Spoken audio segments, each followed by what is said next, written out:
Hello good morning student. तो हम लोग पिछले क्लास में पढ़े थे पदार्थ विज्ञान। हमारा चैप्टर चल रहा था पदार्थ विज्ञान मटेरियल साइंस। क्लास 4 आज है। क्लास 4 में पिछले क्लास में हम लोगों ने पढ़ चुके थे। आज उसके आगे कंटिन्यू करेंगे। जैसे पदार्थ जो होता है, पदार्थ को दो भागों में बांटा गया था। कौन कौन सा था? धातु था, अधातु था। फिर धातु टू टाइप्स में आ जाएगा। एक होता है लौह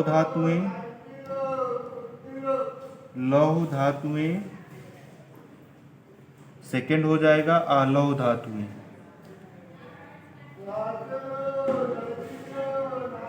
ठीक, पदार्थ हमारा मटेरियल हो जाएगा, धातु हो जाएगा, मेटल हो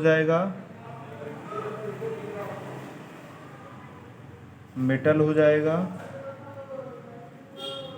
और ये नॉन मेटल।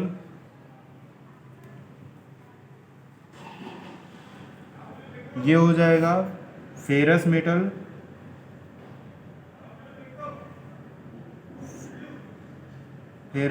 हो जाएगा। ये हो जाएगा नॉन फेरस मेटल। तो इतना हम लोगों ने धातु पढ़ लिया था, अधातु पढ़ लिया था। अब इसके आगे हम लोग पढ़ेंगे फेरस मेटल और नॉन फेरस। इसके बारे में भी डिटेल हम लोग नहीं पढ़े हैं। अभी धातु चल रहा था। धातु में हम लोग पढ़ लिए थे अयस्क होते हैं। अयस्क जो होते हैं, अभी हम लोग अलौह धातुओं के अयस्क और के बारे में नहीं पढ़े हैं। हम लोग पढ़े थे लौह धातु फेरस मेटल के अयस्क के बारे में। क्या क्या था फेरस मेटल के अयस्क? हमने बताया था तीन। एक होता है आपका ऑक्साइड के रूप में, सेकंड बताया था आपको सल्फाइड के रूप में, थर्ड होता है क्या? कार्बोनेट के रूप में। ऑक्साइड के रूप में क्या क्या आते थे? हेमेटाइट। सल्फाइड के रूप में क्या आएगा? नहीं, ऑक्साइड के रूप में तीन आते थे। नंबर एक हेमेटाइट था, मैग्नेटाइट था, और आपका थर्ड था लिमोनाइट। और फिर सल्फाइड के रूप में आपका एक आता था पायराइट आता था, और फिर कार्बोनेट के रूप में आता था सिडेराइट। ठीक है। तो ये टोटल आपके 5 अयस्क थे। ऑक्साइड के रूप में 3 अयस्क होते हैं, हेमेटाइट, मैग्नेटाइट, लिमोनाइट, और आपका सल्फाइड के रूप में था पायराइट सा, और कार्बोनेट के रूप में था सिडेराइट। इतना हम लोगों ने डिटेल पढ़ लिए थे। अब इन अयस्क के बाद हमने बताया था 3 इसके प्रोसेस होते हैं। 3 प्रोसेस क्या थे? नंबर एक था आपका प्रसाधन था। फिर सेकंड आपका क्या था? भर्जन तथा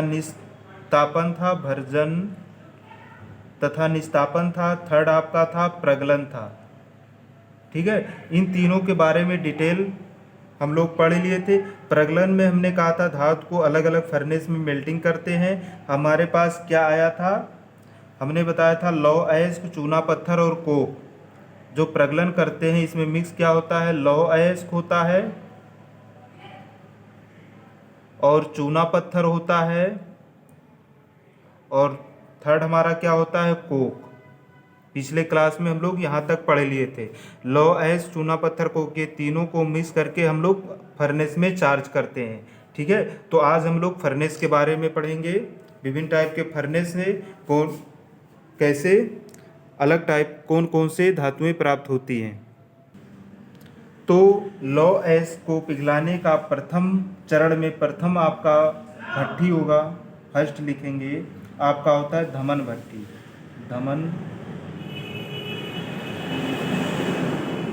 धमन भट्ठी इसको बोलते हैं ब्लास्ट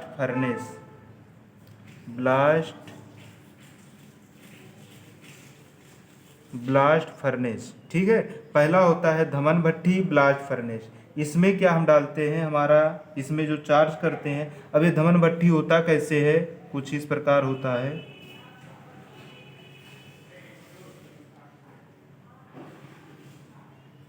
ठीक, इस प्रकार भट्ठी होता है। इसमें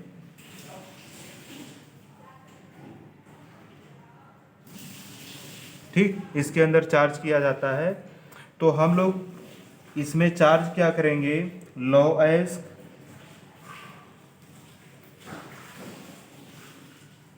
प्लस चूना पत्थर प्लस कोक, ठीक, इन तीन चीज़ों को मिला करके लौह अयस्क के साथ में हम चूना पत्थर और कोक ये जलने का काम करता है, चूना पत्थर फ्लक्स का काम करता है, जो इसके अशुद्धियों को निकालने में सहायक होता है। तो इसमें ये तीनों चीज़ को समान मात्रा में मिला करके इस धमन भट्टी में हम चार्ज करते हैं। इसमें डालने के बाद हम कितना टेम्परेचर कितना होता है, आप लिख लेंगे टेम्परेचर, कितने टेम्परेचर पे धमन भट्टी को चलाया जाता है, ये होता है 1100 से 1200 डिग्री सेंटीग्रेड, ठीक है। इतना डिग्री सेंटीग्रेड पे धमन भट्टी में इसको पिघलाया जाता है, 1100 से 1200 डिग्री सेंटीग्रेड। तो पिघलाने के बाद फिर जो इससे धातु होता है उसको फिर हम यहाँ ठंडा करके निकाल लेते हैं। तो इससे जो हमें मिलता है, जो प्राप्त होता है, इससे जो प्राप्त होता है, ये हम यहाँ पे चार्ज कर दिए इसको। तो इससे जो प्राप्त होगा, हमें क्या प्राप्त होगा, हमें कच्चा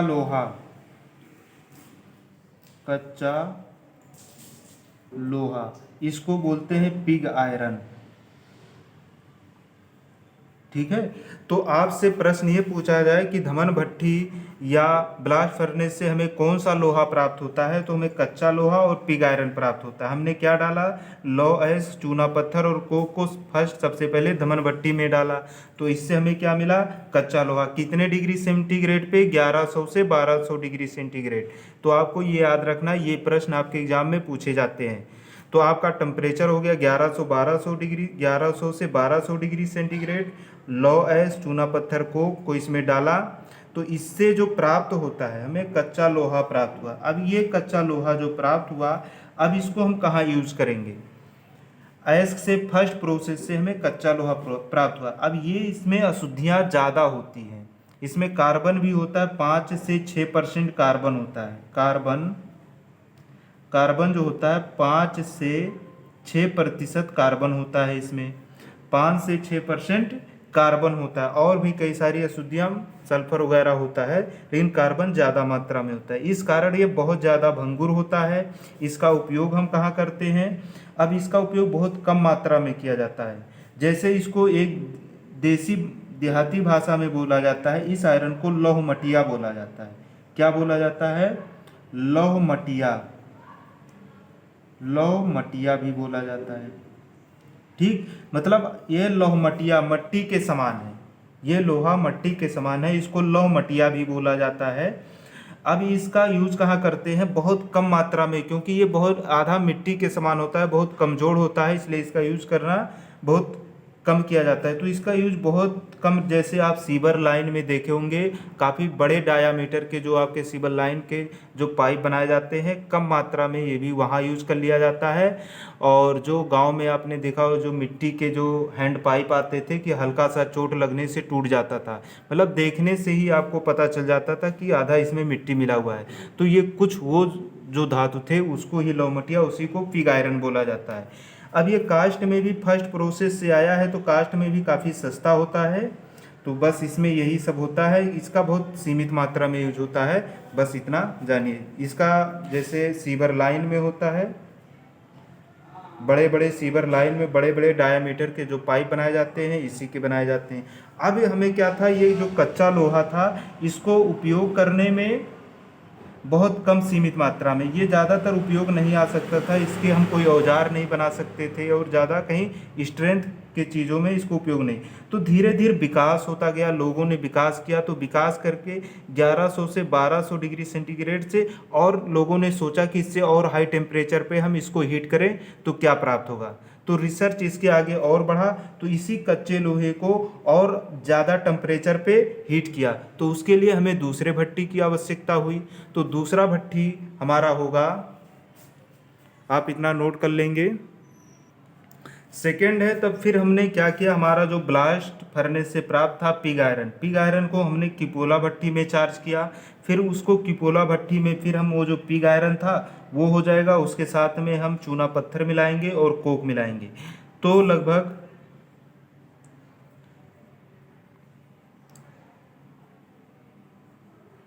ठीक किपोला भट्टी में फिर हम चार्ज करेंगे क्या था, पिग आयरन को।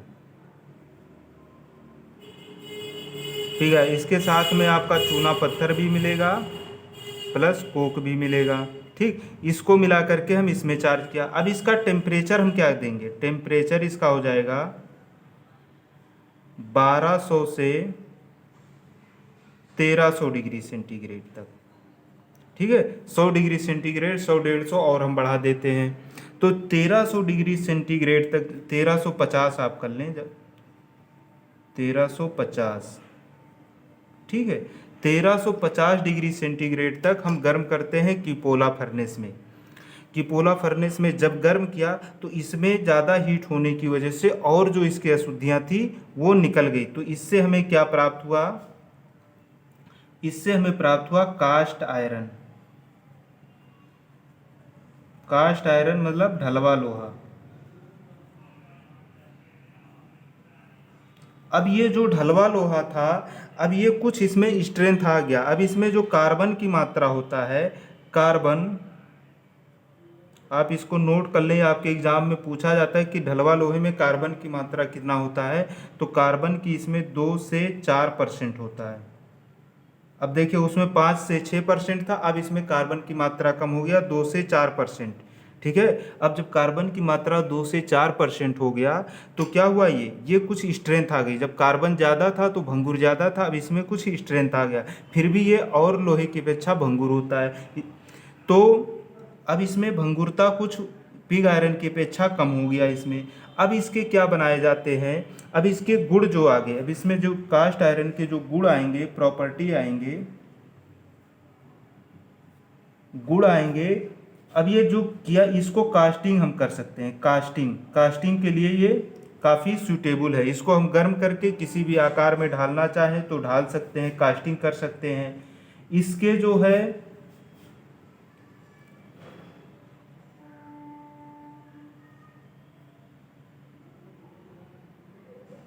ठीक है, कास्टिंग कर सकते हैं। और इसके, अब इसके जो पाइप, जो सीवर के पाइप होते हैं, जो बाहर पानी के पाइपलाइन होते हैं आयरन के, देखते हैं सीवर के अलावा जो बाहर पाइपलाइन पानी के होते हैं, इसके पाइप भी बनाए जाते हैं, वाटर पाइप भी बनाए जाते हैं।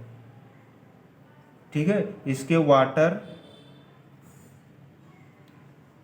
ने, अभी गुड़ हम लोग पढ़ रहे हैं तो गुड़ में आप लोग लिख लें कि इसके इससे कास्टिंग कर सकते हैं, ढलाई के लिए ये उपयोगी है। और इसके जो दबाव, ये सहने की क्षमता होती है, जो बॉडी इसके बनाई, ये दबाव सह सकता है, दबाव को सहन कर सकता है। 3 पॉइंट लिख ले। तीसरा क्या हो जाएगा, इसमें चुंबकीय नहीं रहता, इसमें चुंबकीय बहुत ना के बराबर, चुंबकीय नहीं होता। इसके अभी हम लोग गुण लिख पढ़ रहे हैं तो क्या होगा, ये चुंबकीय नहीं होता। 4th पॉइंट आप लोग लिख लें, चुंबकीय ये नहीं होता है। इसमें कार्बन, इस पर जंग नहीं लगता, इस पर जंग बहुत कम लगता है, जंग नहीं लगता, आप लिख लीजिए जंग नहीं लगता, क्योंकि इसमें पहले से अशुद्धि है तो जंग इसमें बहुत कम लगता है, जंग नहीं लगता। फोर्ज नहीं किया जा सकता, 5 लिख लें इसे, फोर्ज नहीं किया जा सकता। तो ठीक है, इसको देखो, कास्टिंग करने में आसानी होती, कास्टिंग किया जा सकता है, दबाव सह सकता है, चुंबकीय नहीं किया जा सकता। ये 4-5 पॉइंट आप लोग लिख लेंगे, इसके प्रॉपर्टी गुण लिख लेंगे, कास्ट आयरन के गुण। कास्टिंग किया जा सकता है, दबाव सह सकता है, चुंबकीय नहीं होता है, जंग नहीं लगता है, फोर्ज नहीं किया जा सकता। मतलब जंग कुल मिला के ना के बराबर लगता है, चुंबकीय ना के बराबर होता है, फोर्ज नहीं किया जा सकता, इसको फोर्ज नहीं कर सकते, इसको ठोक पीट करके किसी आकार में नहीं बदल सकते, ये इसका गुण होता है। अब इसका उपयोग हम लोग देख लेते हैं कहाँ इसका उपयोग होता है। तो इसके उपयोग में लिखेंगे, कास्ट आयरन का उपयोग में, इसका उपयोग क्या क्या होता है। फर्स्ट तो ये तो कास्टिंग के काम आता है, कास्टिंग किया जा सकता है। सेकंड है इसका CI pipe, cast iron pipe, CI pipe बनाए जाते हैं, जो वाटर पाइप होते हैं पानी के लिए, CI पाइप। थर्ड इसमें लिख लें आप, जैसे ब्रेकिंग, मशीनों के बॉडी आधार, जितने भी मशीनों के आधार, जो मशीनों के बेस होता है, बेस बनाने में, बॉडी बनाने में, लैंप पोस्ट, जो लैंप का पोस्ट होता है, लैंप पोस्ट में किया जाता है, और दरवाजे में, ठीक। तो इस आधार पे इसका बहुत सारा प्रयोग होता है। मशीनों के आधार बनता है, जितने भी मशीन की बॉडी है वो बना लेते हैं, लैंप बना लेते हैं, दरवाजे। क्योंकि इसमें एक गुड़ में और लिख लेंगे, गुड़ में एक पॉइंट और लिख लेंगे, क्योंकि इसमें झटके सहन करने की क्षमता होती है। ये मतलब झटके सहन कर लेता है, अचानक में लगने वाले, एक पॉइंट और 5 था, 6 लिख लेंगे गुड़ में। ये झटके सहन कर सकता है, झटके सहन कर सकता है। ये झटके ये अचानक लगने वाले झटके को सहन कर सकता है, ये अचानक लगने वाले झटके को सहन कर सकता है। तो ये कास्ट आयरन के कुछ प्रॉपर्टी, गुण हो गए और उपयोग हो गए। अब क्या कर रहे हैं, अब कास्ट आयरन के सिर्फ इतने ही उपयोग, अब इससे और हमें अधिक सामर्थ्यवान लोहे की आवश्यकता हुई। तो हम क्या किए, इसके आगे हमने और रिसर्च करना शुरू किया। तो हम लोगों ने क्या किया, 1200 से 1500 डिग्री सेंटीग्रेड पे गर्म किए थे। अब इसके आगे और गर्म करेंगे इस कास्ट आयरन को, इसके आगे और ज़्यादा टेम्परेचर पे गर्म करेंगे, तो उससे देखते हैं कौन सा आयरन हमें प्राप्त होगा। अब थर्ड है हमारा, अब जो कास्ट आयरन था उसको पुडलिंग, थर्ड फर्नेस है पुडलिंग भट्ठी, इसको बोलते हैं पुडलिंग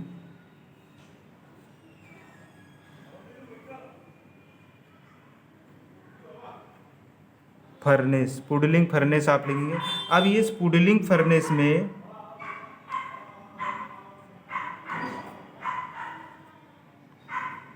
ठीक, अब ये जो कास्ट आयरन था, कास्ट आयरन प्लस चूना पत्थर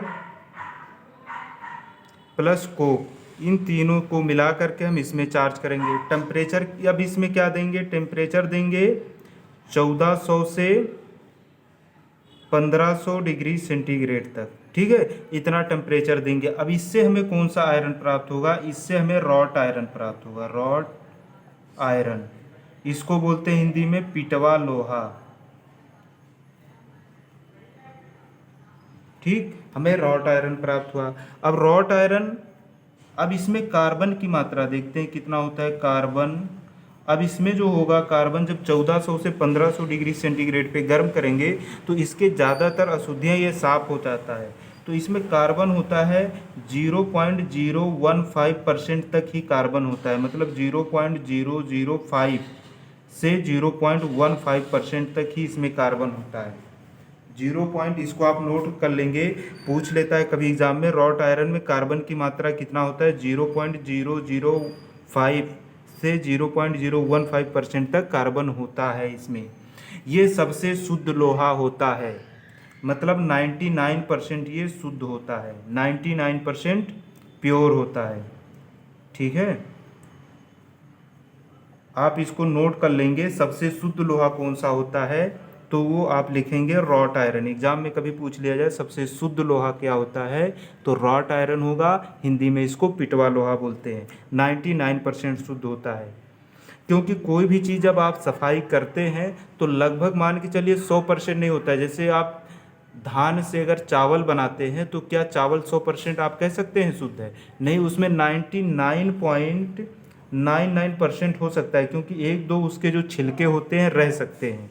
तो ऐसे ये भी सबसे शुद्ध होता है, तो लगभग इतना % तक कार्बन इसमें बच जाता है। कह सकते हैं। तो 99% तक ये शुद्ध होता है, प्योर। तो सबसे शुद्ध लोहा राट आयरन होता है। इसके गुण देख लेते हैं। गुण क्या होता है, प्रॉपर्टी आप लिख लेंगे इसके बारे में।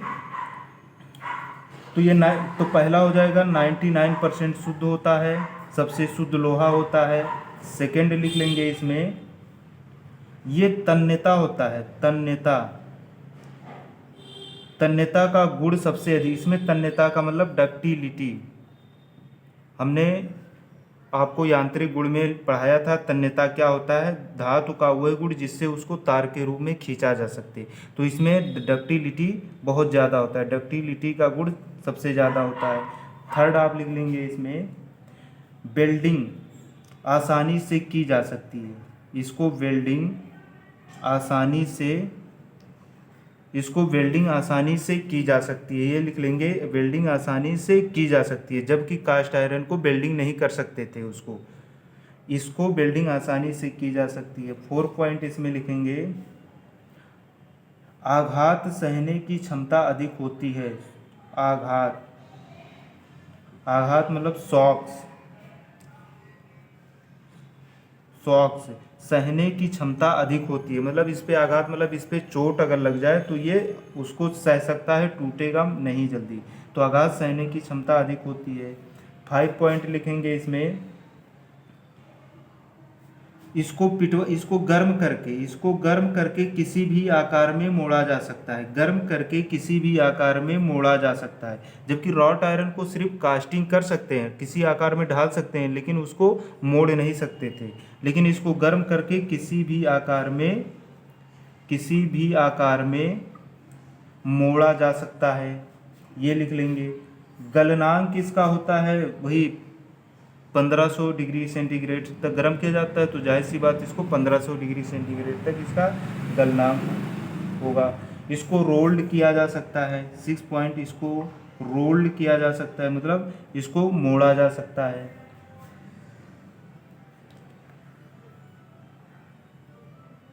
लेकिन कास्ट, इसको 7 पॉइंट लिख लेंगे इसका नेक्स्ट पॉइंट, लेकिन कास्ट आयरन की तरह इसको किसी साँचे में ढाला नहीं जा सकता, ये लिख लें। लेकिन कास्ट आयरन की तरह इसे किसी साँचे में ढाला नहीं जा सकता। तो आप गुण में लिखेंगे 99% तक शुद्ध होता है, डक्टिलिटी का गुण अधिक होता है, वेल्डिंग आसानी से किया जा सकता है, आघात शॉक सहने की क्षमता अधिक होती है, गर्म करके किसी आकार में मोड़ा जा सकता है, रोल्स किया जाता है, इसको रोलिंग किया जा सकता है। लेकिन